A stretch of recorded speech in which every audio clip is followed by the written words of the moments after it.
আসসালামু আলাইকুম ভিউয়ার্স। আমি জানি আমরা কেউই তেমন ভালো নেই। আমাদের ভিসা খোলা হয় নাই। ডক্টর ইউনূস স্যার এসেছিলেন ওয়ার্ল্ড গভর্নমেন্ট সামিটে অংশগ্রহণ করার জন্য।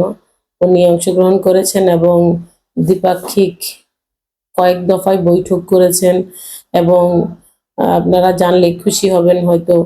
উনি চেষ্টা করেছেন যে আরব আমিরাত সরকার যেন আমাদের দেশে বিনিয়োগ করে তাদের যে গার্মেন্টস এর ফ্যাক্টরি বা বাকি যে যে এখানে নর্মালি যে ফ্যাক্টরিগুলো আছে যেগুলা তারা উৎপাদন করে সব রকম ফ্যাক্টরি যেগুলো আছে সেগুলো আমাদের বাংলাদেশে স্থানান্তর করার জন্য উনি এটা রিকোয়েস্ট করেছেন। বাংলাদেশের সাথে শিল্প এবং বাণিজ্যিক চুক্তি বাড়ানোর ব্যাপারে কথা বলেছেন এবং বাংলাদেশের শ্রমিকদের জন্য আইন একটু শিথিল করার জন্য বলেছেন। উনি অনেক রকম কথা বলেছেন এবং উনি অনেক রকম রিকোয়েস্ট করেছেন যা আমরা এতদিনে কোনো আমার দেখা যে কোনো রাষ্ট্রপ্রধান আমার দেখা কিংবা আমার মনে হয় এই 53 বছরে কেউই বলেনি যা উনি আমাদের জন্য বলেছেন। উনি ট্রাই করছেন যে বাণিজ্যিকভাবে একটা সম্পর্ক আমাদের সাথে যদি তাদের ভালো হয় তাহলে সেক্ষেত্রে তারা ভিসা নীতিটা এত কঠোর করবে না, তারা নমনীয় হয়ে যাবে ইনশাল্লাহ। তো সেই চেষ্টাটা করা অনেক বড় বিষয়। সেই চেষ্টাটা কিন্তু আমাদের জন্য কোনো সরকার বা বিগত ফ্যাসিস্ট সরকারও কিন্তু করেনি।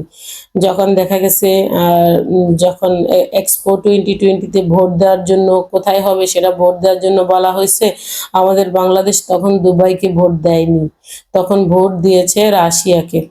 তো দুবাইকে ভোট দিয়েছে, দেখা গেছে নেপাল কিন্তু দুবাই ওই একই দিনে নেপাল কিন্তু দুবাইকে ভোট দিয়েছে এবং পরবর্তী দিনে নেপালের ভিসা বন্ধ ছিল এবং নেপালের ওই সময় কিন্তু যখনই তারা ভোট দিল ঠিক ভোট দেওয়ার পরপরই কিন্তু সাথে সাথে প্রায় 80,000 লোক ওখান থেকে আনার একটা প্রতিশ্রুতি দিল এবং নেপাল থেকে জনশক্তি রপ্তানি করা হলো দুবাইতে।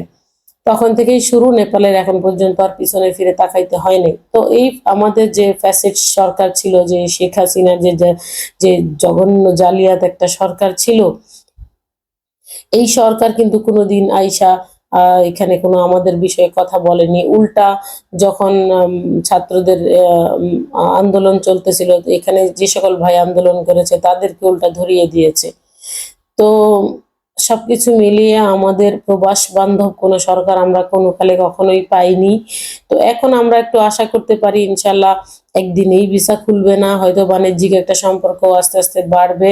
শিল্প এবং বাণিজ্যিক খাতে যখন উন্নয়ন হবে, আরব আমিরাত যেহেতু রাজি হয়েছে যে আমাদের দেশে বিনিয়োগ করার জন্য, যদি সেখানে কারখানা যদি কলকারখানা তারা যদি তৈরি করে, তারা যদি সেখানে বাংলাদেশে তারা শিল্প এবং বাণিজ্যিক খাতে যদি একটা সুসম্পর্ক প্রতিষ্ঠা করে এবং আমদানি রপ্তানির ক্ষেত্রে যদি একটা বিশেষ অবদান রাখা যায়, তো তাদের সাথে ইনশাল্লাহ আমাদের সম্পর্ক আরো জোরদার হবে এবং আমাদের ভিসা নীতিতে তারা এত কঠোর ইনশাল্লাহ হবে না।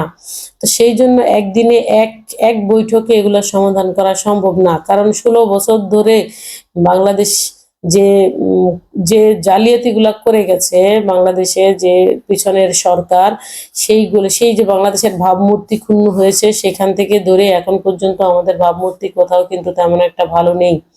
তো এখন আমাদের একটু অপেক্ষা করতে হবে। আমাদের প্রবাসী যারা আছি তারা সবাই এক একজন এক একটা মতামত দিয়ে এটা আমরা ভাইরাল করতে হবে। ভাইরাল করে কিন্তু গভর্নমেন্টকে বলতে হবে যেন জালিয়াতি বাংলাদেশ থেকে আগে বন্ধ করে, সার্টিফিকেট জালিয়াতি বন্ধ করার জন্য সবার আগে পদক্ষেপ নিতে হবে, তারপর বাকি কাজগুলো সম্ভব।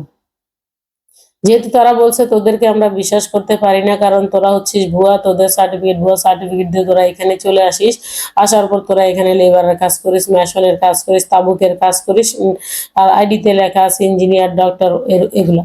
তো দেখেন আমরা আসলে কি বিশ্বাসযোগ্য কাজ করেছি?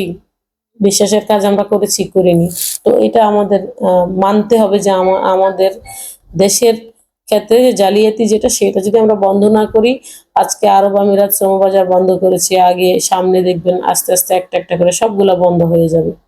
সবার আগে আমাদের দেশ থেকে আমাদেরকে ঠিক হইতে হবে। দেশ থেকে ঠিক হওয়ার জন্য অবশ্যই এম্বাসিকে কঠোর ভূমিকা পালন করতে হবে। এম্বাসি চাইলে অনেক কিছুই পারে, কিন্তু সেখানে এম্বাসিতে যাদেরকে বসিয়ে রাখা হয়েছে এরা কি আসলে কাজ করে? এরা মানুষকে হয়রানি করে, মানুষের জন্য কোনো কাজ করে না, কারোর জন্য কোনো উপকার করে না, কেউ কোনো কাজ না জানলে, কোনো ব্যাপার না বুঝলে একবারে বেশি দুইবার বলে না, খুব জঘন্য বিহেভ করে। তো এমবাসি যতক্ষণ পর্যন্ত যে দেশে বাংলাদেশ এমবাসি আছে সেখানে যতক্ষণ পর্যন্ত সৎ এবং ন্যায়পরায়ণ কোনো লোক আসবে না কনসুলেট হিসেবে, ততক্ষণ পর্যন্ত বাংলাদেশিদের সমস্যার সমাধান কোনো দেশে হবে না। তো সব ব্যাপারে আসলে একা ডক্টর ইউনূস একা কি করবেন? আমাদের সবাইকেই তো সব বিষয়ে কথা বলতে হবে, আওয়াজ তুলতে হবে। আমাদের সাথে কি হচ্ছে সেই বিষয়গুলা নিয়ে কথা বলতে হবে। এই বিষয়গুলা সর্বোপরি যখন আমরা প্রবাসীরা বলা শুরু করব, ইনশাআল্লাহ সব দিক থেকে সব ঠিক হয়ে যাবে।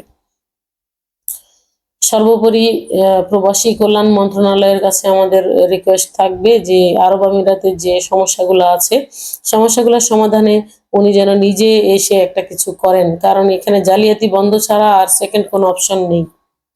সবাই ভালো থাকবেন, শেয়ার করবেন, লাইক করবেন, কমেন্ট করবেন। আপনার মূল্যবান মতামত আমাদেরকে সামনে এগিয়ে যাওয়ার অনুপ্রেরণা দিবে।